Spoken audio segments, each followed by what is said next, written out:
मुल्क में चीनी की जो कीमत है वो मुल्क की तारीख की नई बुलंद तरीन सतह पर पहुंच गई है और इस वक्त जो रिटेल सतह पर फ़ी किलो चीनी है उसकी कीमत है जी 125 से 130 रुपये। और इससे पहले मुल्क के जो मुख्तलिफ शहरों में फ़ी किलो चीनी 120 रुपये में भी फ़रोख्त हो रही थी। अब दूसरी जानिब एक बयान में वज़ीर आला पंजाब उस्मान बुज़दार साहब ने कहा कि हुकूमत ने क्या किया जी कि जो कीमत है गन्ने की वो कम से कम 225 रुपये फ़ी मन रखने का फ़ैसला कर लिया। और पिछले माह पंजाब हुकूमत ने महंगी चीनी फ़रोख्त करने पर जो शुगर मिल्स मालिकान हैं उनको गिरफ्तार भी किया था।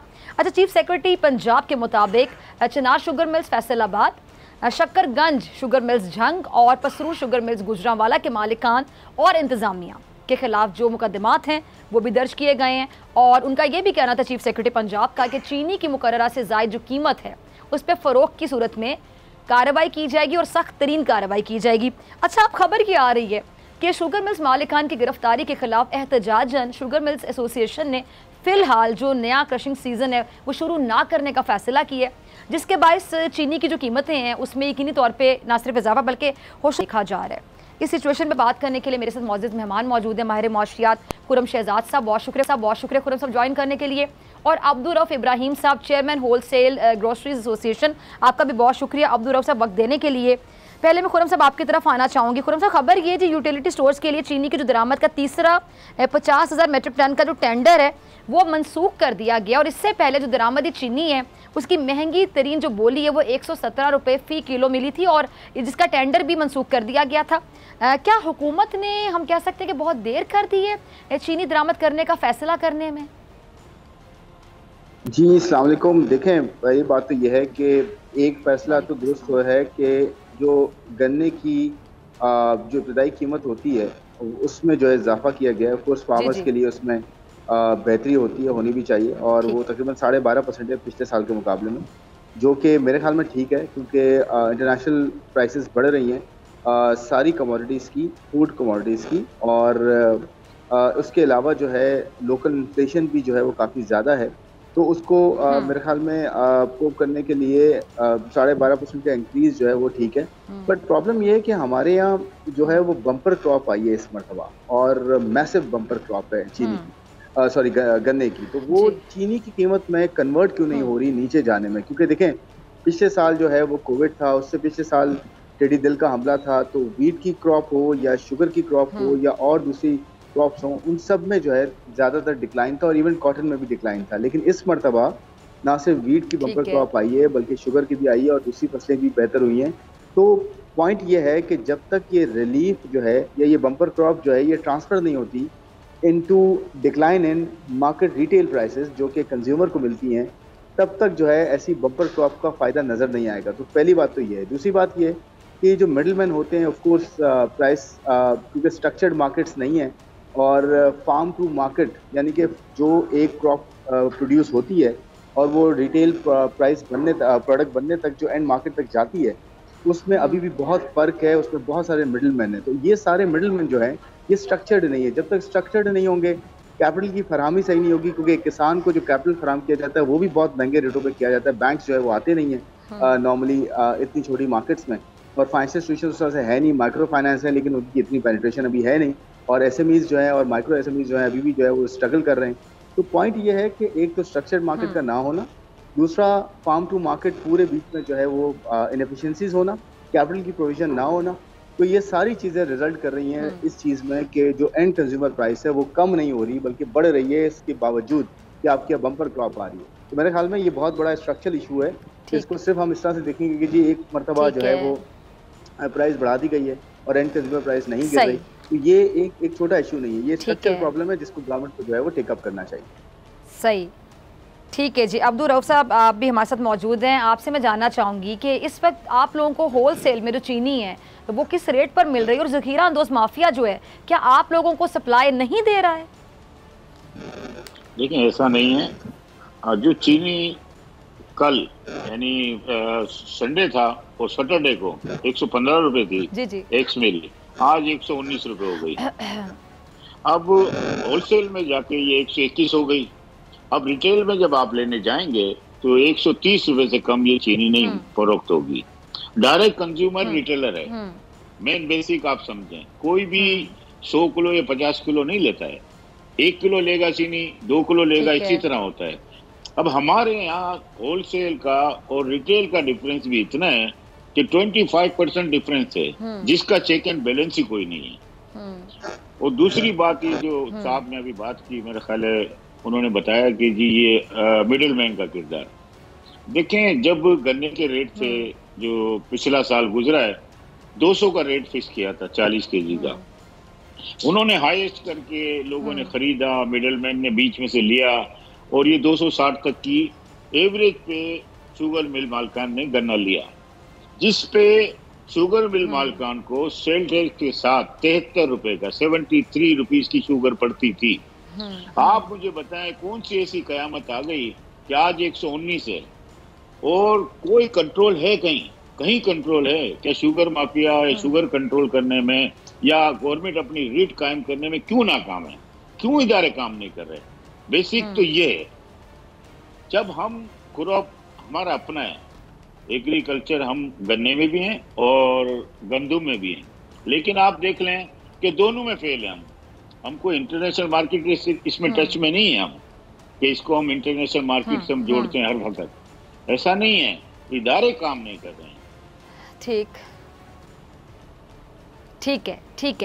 अच्छा खुर्रम साहब, जो शुगर मिल्स मालिकान इन्होंने हमेशा से हुकूमतों को ब्लैकमेल किया है और ये किसानों को भी आपको पता है कि टाइम से पैसे नहीं देते हैं। आखिर कोई तो हल होगा इस बात का कि शुगर मिल्स को और चीनी की जो कीमतें हैं इसको कंट्रोल किया जा सके?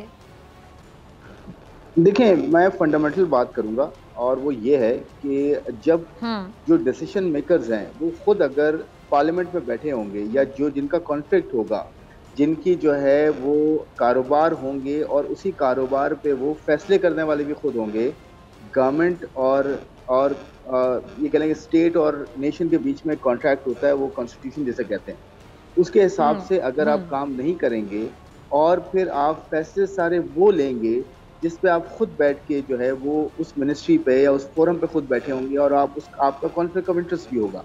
यानी कि मेरा एक गन्ने का कारोबार है या मेरा चीनी का कारोबार है और मैं ही जो है एग्रीकल्चर पॉलिसी बना रहा हूँ, तो ये तो बेसिक कॉन्फ्लिक्ट ऑफ इंटरेस्ट है ना। अभी जैसे हुआ भी है, इस गवर्नमेंट में भी हुआ है, पिछली गवर्नमेंट में भी हुआ है। पिछली गवर्नमेंट में अगर 30% हिस्सा था चीनी वालों का, इस गवर्नमेंट में 45% हिस्सा था। तो पॉइंट ये है कि फंडामेंटल्स ठीक करने हमने, ये हमें हमेशा प्रॉब्लम रहेगी।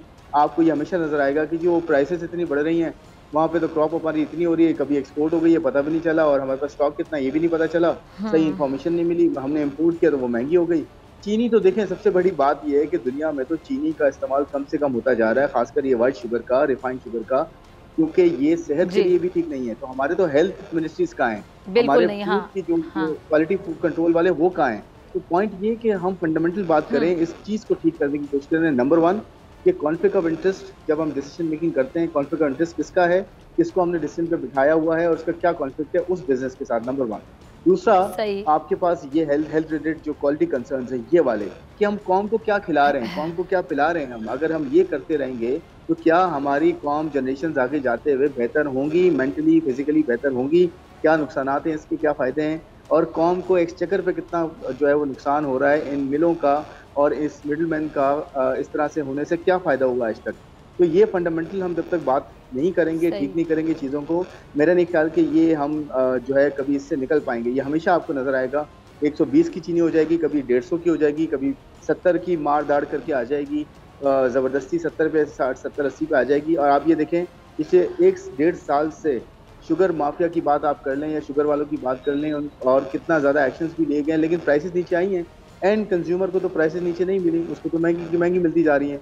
तो क्यों ऐसा? वो इसलिए ऐसा है कि जो मैंने फंडामेंटल बातें आपसे दो की हैं, इसका प्रॉब्लम है। इसको जब तक हल नहीं करेंगे, ये चीज़ें जो है ये इफेक्ट्स हैं, कॉजेज नहीं है जो हम बात कर रहे हैं। ठीक है जी। अच्छा अब्दुल साहब, आपकी तरफ मैं आ रही हूँ।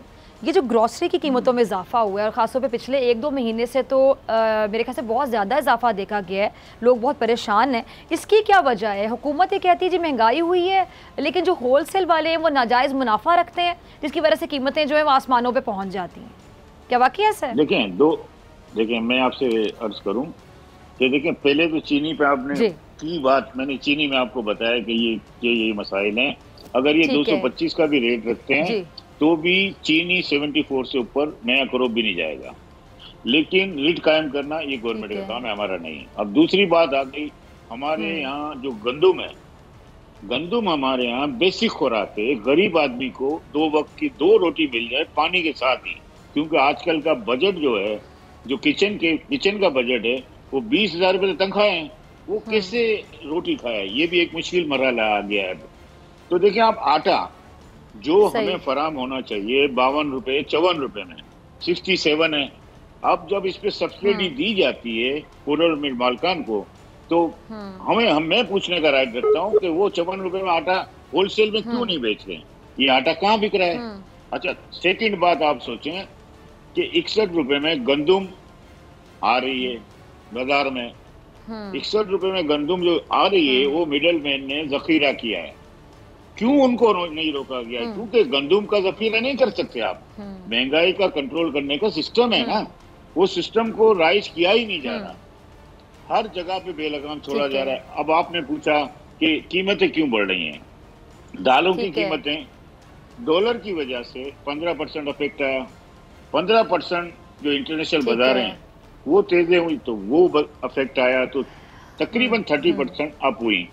अब आप इसको एग्जाम ऐसे ले लें कि अगर कोई दाल कहता है कि मुझे मूंग की दाल चाहिए, तो कोई 50 किलो तो वहाँ होलसेल से नहीं लेगा ना, 1 किलो डायरेक्ट कंज्यूमर रिटेलर है। तो वहां जब वो जाती है चीज, 100 रुपए वाली चीज 150 रुपए की बिकती है रिटेल में। चेक बैलेंस क्यों नहीं है? क्यों उनको पाबंद नहीं किया जाता? भाई इतना नफा रखना है आपने। कुकिंग ऑयल की कीमत आप देख लें, आसमान से बातें कर रही है। अगला जो महीना आएगा 500 रुपए मजीद बढ़ जाएंगे। 500 रुपए किलो से नीचे नहीं होगा तेल की। ये सारे साइन बता रहे हैं, लेकिन हम तो यहाँ कंट्रोल नहीं कर पा रहे कि जो हमारी जरी अपनी हमारी जो गन्ना और गंदुम, उस पे ही हमारा कंट्रोल नहीं है, तो इंटरनेशनल में कहां से कंट्रोल करेंगे हम? ठीक है। अच्छा खुरम साहब, लास्ट में मेरे पास 1 से 2 मिनट हैं, आपका लास्ट कमेंट मैं चाहूंगी, और खास तौर पर ये इस पे जरा बता दीजिएगा, जो करंट अकाउंट खसारा है ये भी पिछले 1 साल में बहुत ज्यादा बढ़ गया, इस फैक्टर से कितना असर पड़ा है ये महंगाई पर? जी देखें, होता ये कि जब भी करंट अकाउंट बढ़ता है उसमें एक बड़ा पोर्शन जो है वो इम्पोर्ट्स का है। हम बाहर से चीज़ें बहुत ज़्यादा इंपोर्ट कर रहे हैं, और ऑफ कोर्स उसमें ज़रूरियात की चीज़ें भी काफ़ी हद तक हैं, और उसमें फूड और एनर्जी, खाने पीने का तेल हो गया या इस्तेमाल का जलाने का तेल हो गया, उसके साथ साथ जो है आपके यहाँ जो बेसिक फूड है वो भी इंपोर्ट हो रहा है। आप अगर ये शुगर में जो है आपको इंपोर्ट करनी पड़ रही है, अगर वीट इंपोर्ट करनी पड़ रही है शॉर्टफॉल करने के लिए, तो ये इसका भी पोर्शन जो है इंपोर्ट्स में आता है, और फिर साथ में मशीनें इंपोर्ट हो रही है। तो इसकी वजह से रुपये में जो है ना वो इम्पैक्ट पड़ा है, और रुपये में आपने देखा है काफ़ी ज़्यादा गिरावट नजर आई। अब थोड़ा सा इम्प्रूव हुआ है, और गिरावट की वजह से महंगाई बढ़ती है। मैं आपको एक छोटा सा बताता हूँ, 10% अगर जो है आपकी करेंसी की कदर में कमी होती है, तो 3% महंगाई में इजाफा होता है। यानी कि अगर 9% महंगाई है तो वो 12 पे चली जाती है। तो ये फर्क पड़ता है, और इसी तरह रुपये इम्प्रूव होता है तो वापस आता है। तो मेरे ख्याल में इससे बड़ा फर्क पड़ता है महंगाई को, और इंटरनेशनल मार्केट प्राइसेस बहुत ऊपर चली गई हैं। ठीक है, अब्दुल साहब आप भी कुछ कहना चाह रहे हैं? जी मेरे पास सिर्फ आखिरी मिनट है। जी मेरी बात देखिए, टीसीपी से शुगर इंपोर्ट हो गई, वो यूटिलिटी स्टोर को फराम कर दी गई, उससे कोई बाजार में गरीब आदमी का कोई फायदा नहीं हुआ, क्योंकि यूटिलिटी स्टोर सफेद हाथी है। आप समझ लें, वहां से कभी भी सब्सिडी का फायदा किसी को नहीं मिला। इसकी वजह है कि यूटिलिटी स्टोर यानी ऊंट के मुंह में जीरे के बराबर हैं। कौन ट्रांसपोर्टेशन का खर्च करके वो लेने जाएगा? आप खुद सोचें। सब्सिडीज कम से कम जायज जगह पे जाए, होलसेल से रिटेल में फराम हो, तो मोहल्ले मोहल्ले पहुंच सकती है। ये सब्सिडी भी बिल्कुल गलत इस्तेमाल हो रही है, चाहे गंदुम में हो चाहे चीनी में हो, गलत इस्तेमाल हो रही है। इसका कोई फायदा नहीं है, यूटिलिटी बंद कर देनी चाहिए। ठीक है जी दोनों मेहमानों का बहुत शुक्रिया। सब्सक्राइब करें और बेल दबाएं ताकि कोई खबर रह न जाए।